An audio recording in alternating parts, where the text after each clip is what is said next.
আবার বিশ্বনবী বলতেন সূরাতুল ইখলাস সাধারণ সূরা না, এটা সুলুসুল কোরআন, 1/3 অফ দা বুক। কোরআনের 3 ভাগের 1 ভাগ। কোরআন 30 পারা। এই সূরা একবার তেলাওয়াত করলে 10 পারার সওয়াব হয়ে যায়, 2 বারে পড়লে 20 পারার সওয়াব হয়ে যায়, 3 বারে পড়লে 30 পারার সওয়াব হয়ে যায়। পড়েন সুবহানাল্লাহ। 1/3 এই পুরো কিতাবের 1/3, 1/3 অফ দা বুক সুলুসুল কোরআন। একবার পড়লে 10 পারা, 2 বার পড়লে 3 বার পড়লে 30 পারা।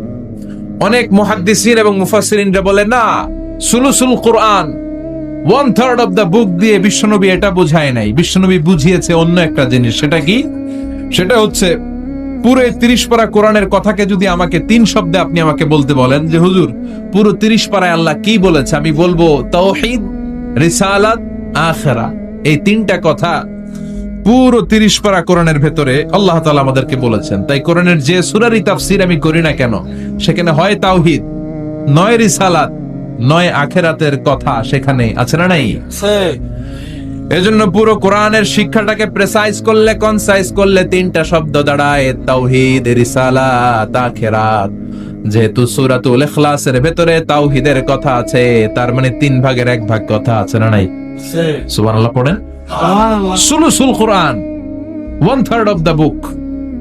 একবার পড়লে 10 পারা, 2 বার পড়লে 20 পারা, 3 বার পড়লে পুরো কোরআনের খতম। কিংবা যে 3টা মেসেজ আল্লাহ দিতে চেয়েছেন পুরো কোরআন দিয়ে, তার একটা এই সূরার ভেতরে আছে না নাই? চিল্লায় বলেন।